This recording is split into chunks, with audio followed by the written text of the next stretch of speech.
In XR, we're committed to working with other groups and organisations different to our own.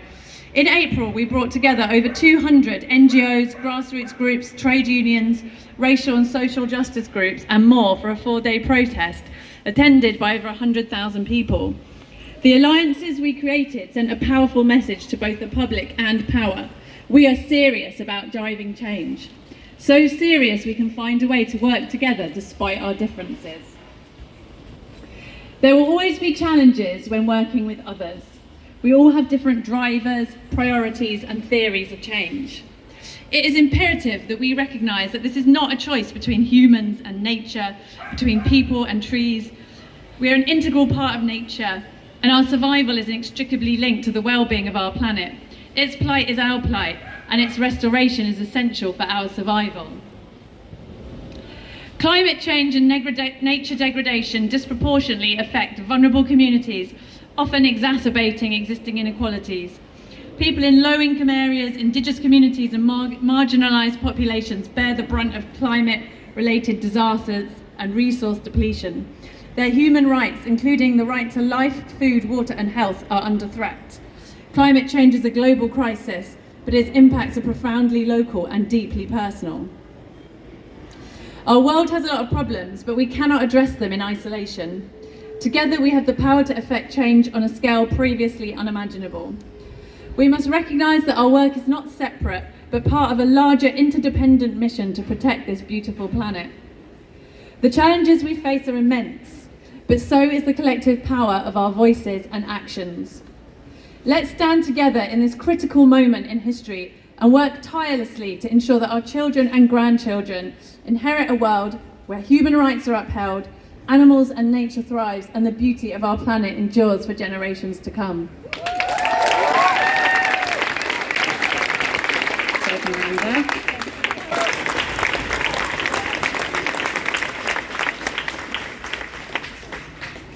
Hi everyone, thanks for coming out.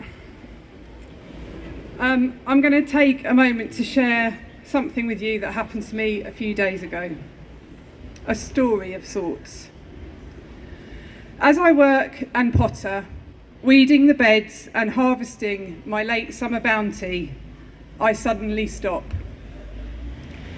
My dirt-stained hands drop to my side and I turn my eyes up and out.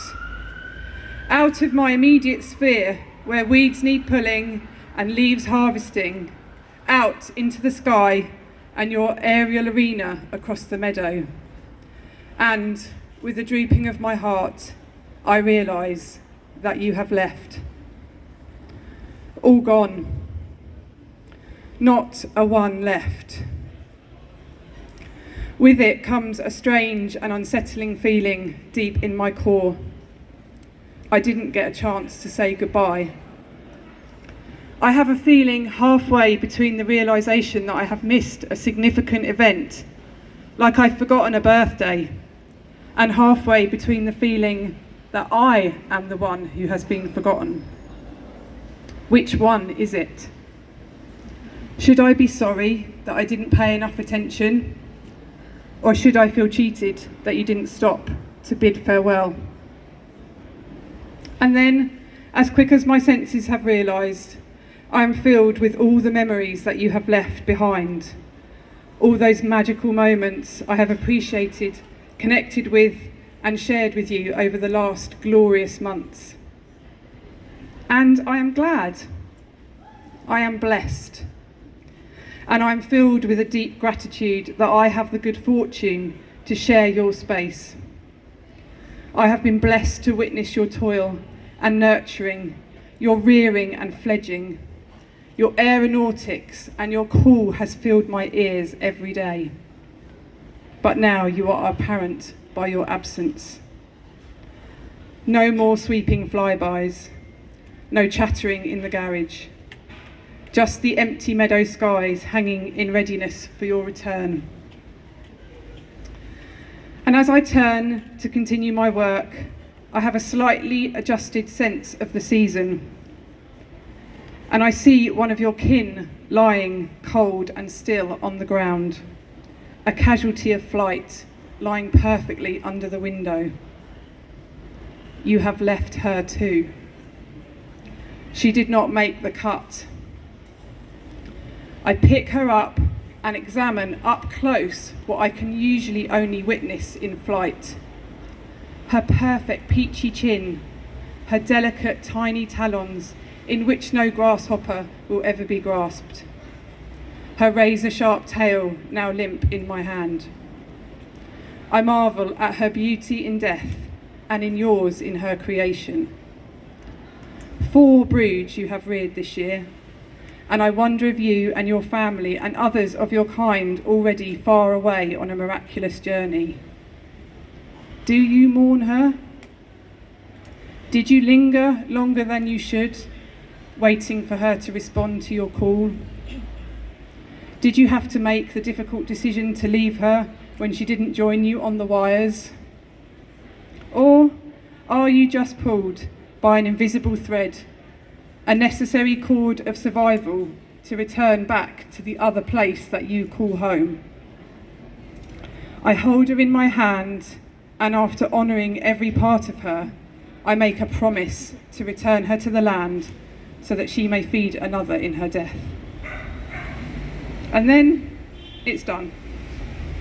You are gone, and behind you Summer is packing her bags. I too must return to the polytunnel as I prepare for winter in a beautifully connected and seasonal turn of the clock. See you next year, little swallow. I look forward to our lives aligning once more in an ever-turning, ever-changing cycle that we call life.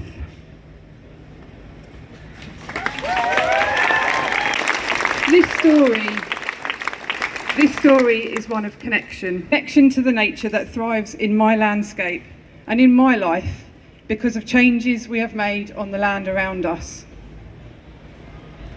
One where we do not try to control or crush nature, but we make space for it and respect it in its own right. It is not there for me. I am just witness. After a few years of changes, I am already noticing an increase in biodiversity. I share this story today in the hope that it may touch you and remind you that we can live alongside nature in a way that is meaningful, regenerative, and beautiful. Nature is in a terrible way, but with the right funding and at the right scale, and with the right actions, we can and must restore it. If you are here today and unsure about what you can contribute, then I invite you to connect with the nature that does survive around you. Learn about your place. Learn about the land around you. Get your hands on the earth. Whether it be rare or everyday wildlife, share your connections with others. Talk about wildlife. Bring your skills and expertise from whatever area of life you are involved in to make meaningful and significant change. You do not need to be an expert. We need people from all walks of life to act on behalf of nature, quickly, broadly, and urgently. We must use whatever energy we can muster and wake up every day and ask, what is it that I can do today to heal this incredible world? Thank you.